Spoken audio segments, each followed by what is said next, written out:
মোৰ নতুন মিনি ব্লগলৈ সকলোকে স্বাগতম জনাইছোঁ। আজি মই যাব ওলাইছোঁ ধুবুৰী। সপৰিয়ালে যাম, কিন্তু দেউতা নাযায়। ইপিনে মা সাজি আছে, শাৰী পিন্ধিছে। মোৰ মিছেছ তাই আল্টা লগাইছে ভৰিত, বোলো আল্টা লগালে বৰ ধুনীয়া দেখি হেনো, আৰু মই এনেকৈ ভিডিঅ' বনাইছোঁ। আৰু এইখন হৈছে গাড়ী, য'ত গাড়ীৰ ডিক্কি আপোনালোকে দেখিলে গম পাব ইমানবোৰ বস্তু লৈছোঁ।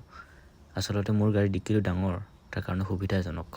আৰু ইপিনে মোৰ ল'ৰা, মাকে লগাই থকা যোনটো মেহেন্দি, সেইটো লৈ পেলাই তেওঁ ফুৰি আছে। আনফালে মোৰ ছিষ্টাৰ এটা প'ষ্ট দিছে, চাওকচোন কেনেকুৱাকৈ প'ষ্ট দিছে। আমি এনেকুৱাকৈ সাজু হৈ গ'লোঁ। এতিয়া আপোনালোকক মোৰ গাড়ীখন দেখাওঁ।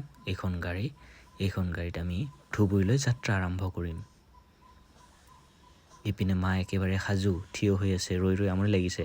আৰু ইপিনে মোৰ খুৰাৰ ছোৱালীজনী, আৰু ইপিনে মোৰ মিছেছ কিবা মোক কৈ আছিলে, কিন্তু মই হ'লে একো শুনা নাছিলোঁ।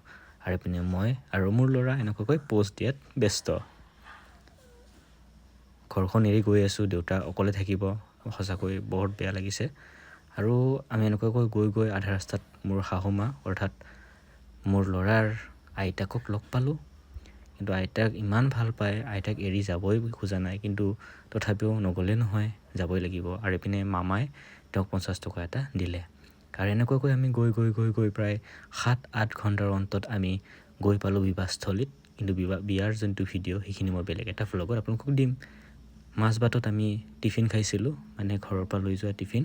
গতিকে সেই টিফিন খোৱাৰ সময়খিনিত অকণমান ৰেষ্ট লৈছিলোঁ, আৰু সেই সময়তে ল'ৰাই অকণমান ফুৰিছিল। ধন্যবাদ।